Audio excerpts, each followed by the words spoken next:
94 problems. That was the count on a house the buyers were told was move-in perfect. Brand new. Never lived in. The paint still smelled fresh. Was already finding its way into places water should never go. You paid top dollar for new. You assumed new meant right. Let me show you what new actually looks like when nobody's watching the guy doing the work. You're standing in the driveway of a 2-story house in a subdivision outside Columbus. It's a Tuesday, 10 in the morning, and the grass sod was laid 3 days ago. It's still in strips. The mailbox has a balloon tied to it. Inside, the young couple who bought this place is walking room to room with their phones out, taking pictures of the kitchen island, the big windows, the walk-in closet. They're happy. They should be. It's a beautiful house. I'm not looking at the kitchen island. I'm looking at the floor where it meets the baseboard by the back slider, because there's a hairline gap there and gaps talk. I get down on one knee. I run the back of my hand along the base of the trim. Cool. Slightly damp. 3 days of sod watering, and the water's already wicking under the door threshold because the sill pan was never sealed at the corners. I press my thumbnail into the caulk bead along the bottom of the door. It's a smear, not a seal. It was tooled once, fast, by a thumb that had 6 more doors to do that day. I stand up. I walk to the electrical panel in the garage. I open it, and I stop, because half the neutrals and grounds are sharing the same bar, doubled up under single screws, which is a code violation you can see from 6 feet away. The breakers are the cheapest ones the supplier stocks. 2 of them are the wrong amperage for the wire behind them. There's a 14-gauge wire on a 20-amp breaker, which means the wire will cook before the breaker ever trips. I put my flashlight on the wire jacket. It's already got a faint amber tint near the lug. The color copper insulation takes when it's run warm once or twice. That house has been powered up for maybe a week. I take out my notepad. The couple thinks I'll be 20 minutes. I tell them to go get lunch. This is going to take 4 hours. By the end of it, my notepad has 94 lines on it, and not one of them is cosmetic. That damp baseboard was problem number 1. Let me walk you through the autopsy, because 94 sounds like a lot until you understand that they cluster. Bad work travels in packs. The same guy who doubled the neutrals also ran the bathroom exhaust fan. And once you find one shortcut, you stop trusting the whole trade behind it. Up in the attic, I find the fan duct. It's the flexible foil kind, the accordion stuff, and it doesn't go anywhere. It just ends. It's lying on top of the insulation, blowing warm, wet bathroom air straight into the attic. It was never connected to the roof cap. The cap is up there. It's installed. It's just decorative, apparently. In 35 years and over 10,000 inspections, I can count on one hand the number of times a bathroom fan in a new build actually vented to the outside on the first try. That warm, wet air hits the cold underside of the roof deck in January, and it condenses, and it drips back down. And in 3 winters, that plywood is black and soft, and the couple is paying $11,000 for a mold remediation on a house they thought was new. And it's worse than one duct. Because I follow the trail. The master bath fan ends in the insulation too, 3 feet short of its cap. The range hood over that beautiful kitchen island vents into a stub of pipe that dead ends behind a soffit. 3 exhaust points, 3 dead ends. Every one of them is dumping moisture and cooking grease into a sealed cavity that nobody will open for 20 years. The villain here is not a bad man. He's the guy who gets paid by the house, not by the hour.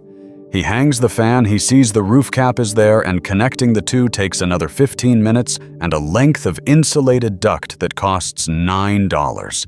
He doesn't have 15 minutes. He's got 6 more houses this week. So he lets it blow into the attic and he moves on. Nobody inspects the attic. The buyer never climbs up there. The builder's own walkthrough guy checks that the fan turns on, not where the air goes.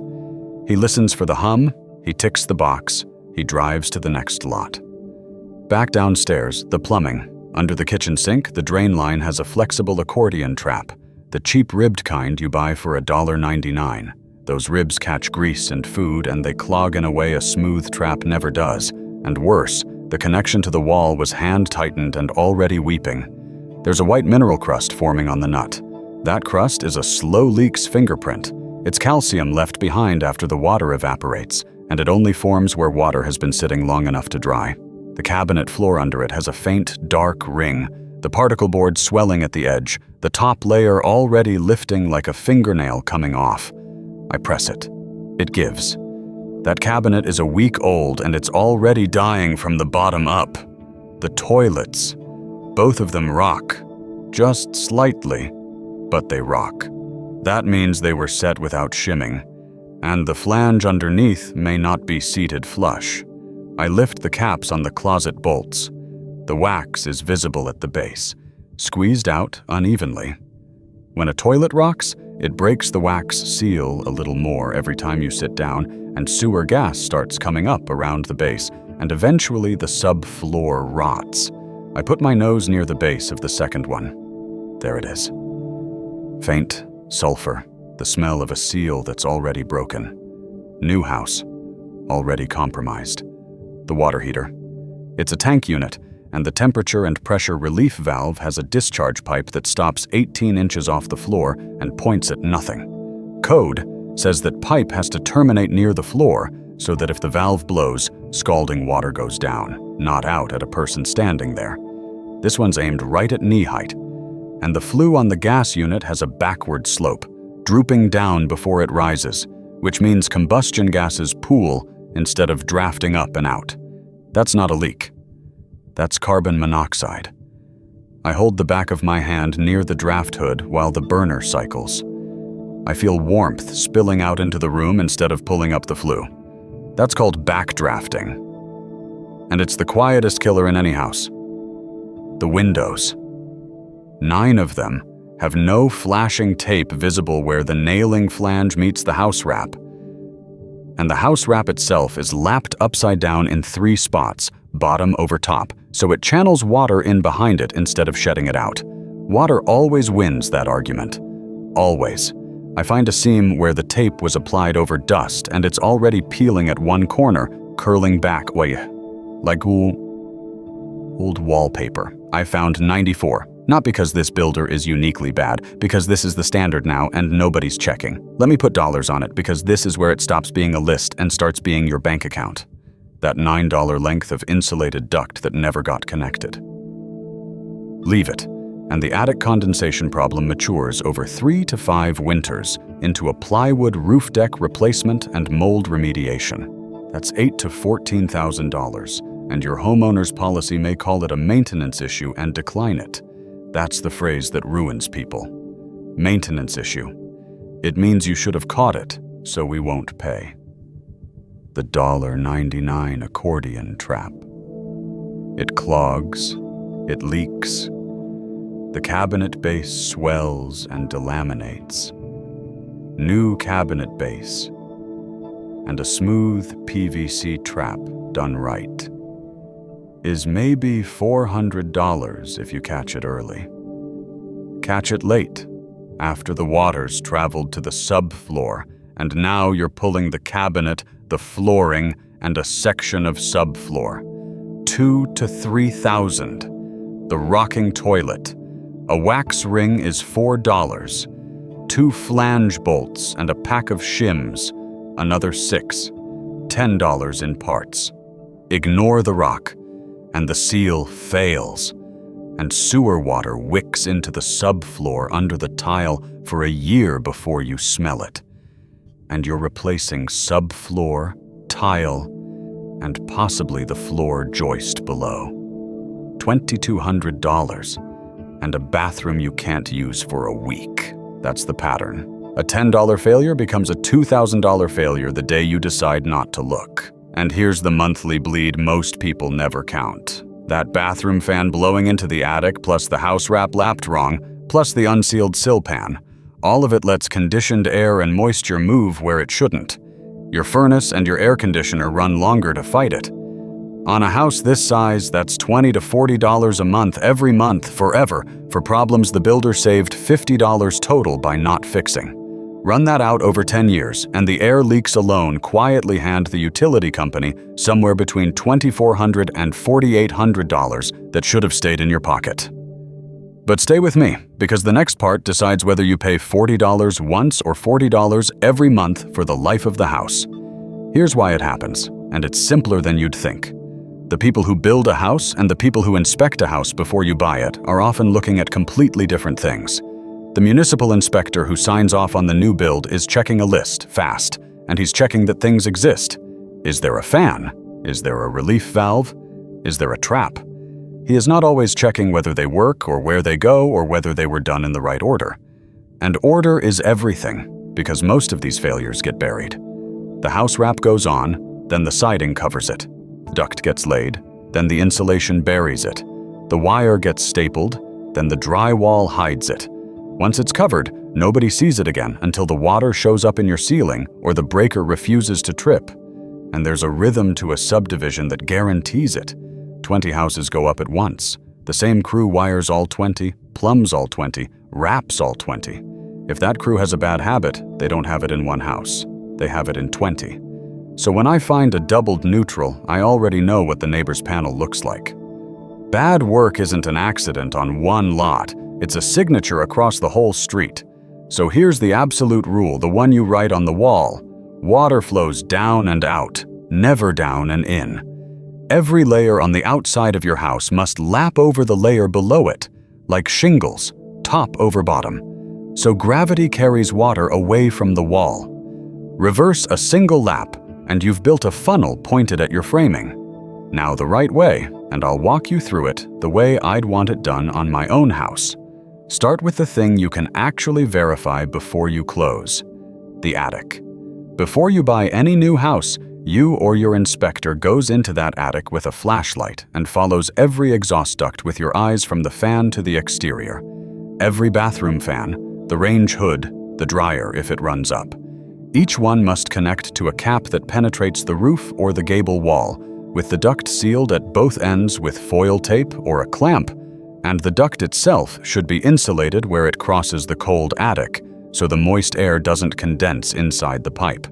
If the duct just ends in the insulation, that's your first fight with the builder, in writing, before money changes hands. While you're up there, look at the insulation depth and look for footprints, because a crew that trampled the insulation flat left you with less R value than you paid for. The plumbing walkthrough. Under every sink, you want a smooth wall P-trap, PVC, or metal, not the ribbed accordion. You run every faucet for 2 full minutes, and you put your hand, dry, on every connection underneath and feel for damp. You flush every toilet, and you grab the bowl with both hands and try to rock it. No movement. None. A toilet that moves is a toilet that will leak. You fill every sink to the brim and pull the stopper all at once, because a slow drain that passes a trickle will gurgle and back up under a real load. At the water heater, the relief valve discharge pipe runs down to within 6 inches of the floor and terminates there, pointed down, and it's the same diameter as the valve outlet the whole way, no reducers. The gas flue rises continuously from the heater to the roof. No dips, no droops, every joint with 3 screws. The panel. You want 1 wire per screw on the breakers, 1 neutral per hole on the neutral bar, and the ground and neutral wires on separate bars in a sub-panel. Wire gauge matched to breaker size, which means 14 gauge wire on a 15 amp breaker, 12 gauge on a 20. If you see 2 wires jammed under 1 screw, that's a red flag you can photograph and hand to the builder. Look at the labeling too. A panel with a blank directory, no circuits named, tells you the electrician left in a hurry, and a man who won't spend 10 minutes labeling won't spend 15 torquing lugs to spec. Now, the good, better, best, because you have choices about how hard you push. Good. And this is the floor, not a nice to have. You hire an independent home inspector for a new build. Not the builder's guy. Your guy who works for you. That's $400 to $600, And on this Columbus house, it was the best $600 that couple ever spent because it moved the repair bill onto the builder's side of the table instead of theirs.